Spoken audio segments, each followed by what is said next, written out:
एक व्यक्ति विश्वनगर गांव में रहता था।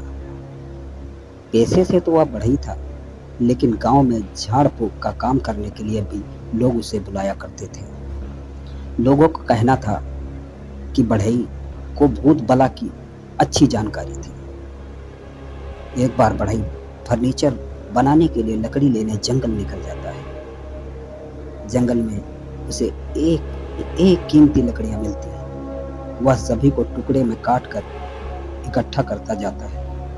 उसे ऐसा करते हुए शाम हो जाती है। बढ़ई सारी लकड़ियां अकेले नहीं ले जा सकता था, इसलिए वह लकड़ी के कुछ गट्ठरों को घने पेड़ों के बीच में छुपा देता है और एक गट्ठर उठाकर ले जाने लगता है।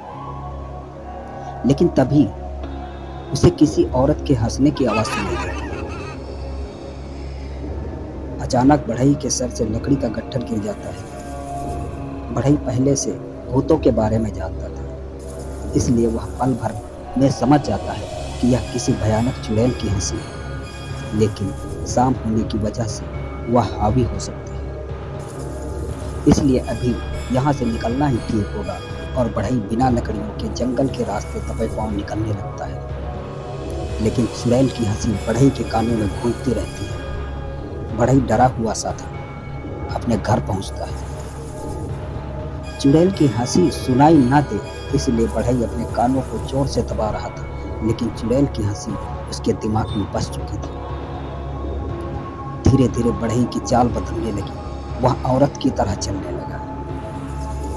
चुड़ैल की हंसी ने उस पर प्रभाव बना डाला था, उसे औरत बनने पर मजबूर कर दिया था और कुछ ही दिनों के अंदर वह पूरी तरह से अपने आप को औरत मानने लगा। एक रात वह साड़ी पहनकर औरतों की तरह श्रृंगार करके कुल्हाड़ी लेकर सड़क पर पहुंच जाता है। रास्ते से कई गाड़ियां गुजरती हैं और वह रोड के किनारे पेड़ के नीचे औरत के भेष में आने जाने वाली गाड़ियों को घूर रहा होता है। अचानक एक बाइक वाला आता है और बढ़ई अपनी जगह से उठकर रोड पर आ जाता है और उसके सामने कुल्हाड़ी लेकर खड़ा हो जाता है। बाइक सवार सुनसान रास्ते में एक औरत को खड़ा देखकर डर जाता है और लड़खड़ा कर रोड पर ही गिर जाता है। उसके गिरते ही बढ़ई उसके पास पहुंचकर उसके सीने में कुल्हाड़ी से कई वार करता है और देखते ही देखते बाइक सवार की जान निकल जाती है। सड़क पर एक व्यक्ति की इतनी दर्दनाक मौत से पूरे शहर में सनसनी फैल जाती है। जिस जगह पर हत्या हुई थी उस जगह पर सीसीटीवी कैमरा मौजूद नहीं था, जिससे कातिल का पता लगाना मुश्किल था। पुलिस एक एक करके सबूत ढूंढने में लगी थी। 3 दिन गुजरते ही रात को कुल्हाड़ी के वार से 2 व्यक्ति और सड़क पर मारे जाते हैं। पुलिस को लगने लगता था कि यह किसी सीरियल किलर का काम है। लगातार हत्याओं से शहरवासियों को सड़क पर निकलने में भी डर लगने लगा था। मामला बहुत पेचीदा होता जा रहा था। तभी पुलिस के हाथ एक सुराग लगता है। मरने वाले तीनों व्यक्ति एक दूसरे के रिश्तेदार निकलते हैं। पुलिस मरने वालों के परिवार से पूछताछ करती है। दरअसल पुलिस को शक होता है कि हो सकता है इनकी कोई खानदानी दुश्मनी हो, जिसकी वजह से ये हत्याएं हो रही हैं। तभी अगली रात और एक व्यक्ति की अपनी कार सहित खाई में गिर जाता है और जब उसकी कार खाई से निकाली जाती है तो पता चलता है कि कार के कांच में किसी ने पत्थर से वार किया था, इसलिए गाड़ी का बैलेंस बिगड़ गया और गाड़ी खाई में जा गिरी। इस हादसे में गाड़ी चालक की मौत हो गई। इत्तेफाक से बात तो यह थी कि यह गाड़ी चालक भी उन्हीं तीनों का रिश्तेदार था। बढ़ई लगातार एक के बाद एक हत्याएं करता जा रहा था, लेकिन उसके ऊपर किसी को शक नहीं हो रहा था। चुड़ैल की हंसी बढ़ई को अपने कब्जे में ले चुकी थी और अब वह वही कर रहा था जो चुड़ैल चाहती थी। पुलिस को एक बात तो समझ में आ जाती है कि हत्याएं एक ही परिवार के लोगों की हो रही हैं। इसका मतलब उनके परिवार से किसी की दुश्मनी है। तभी इनका कोई दुश्मन लगातार इन्हीं के परिवार पर हमला कर रहा है। अब पुलिस उस परिवार के सभी ऐसे रिश्तेदारों की सूची तैयार करती है जो उस शहर में रह रहे होते हैं, ताकि उनको बचाने के लिए सुरक्षा दी जा सके। और एक रात बढ़ई कुल्हाड़ी लेकर जा रहा होता है। तभी एक व्यक्ति की नज़र उस पर पड़ती है। इतनी रात सुनसान सड़क पर एक औरत को हथियार के साथ देखते ही उसे शक होता है और वह पुलिस को सूचना दे देता है। शहर में हत्यारे की तलाश चल रही होती है और इसी बीच पुलिस को एक संदिग्ध औरत की सूचना मिलती है। पुलिस तुरंत मौके पर पहुंच जाती है और बढ़ई को चारों तरफ से घेर कर गिरफ्तार कर लिया जाता है। गिरफ्तारी के वक्त बढ़ई चुड़ैल की तरह हंसने लगता है।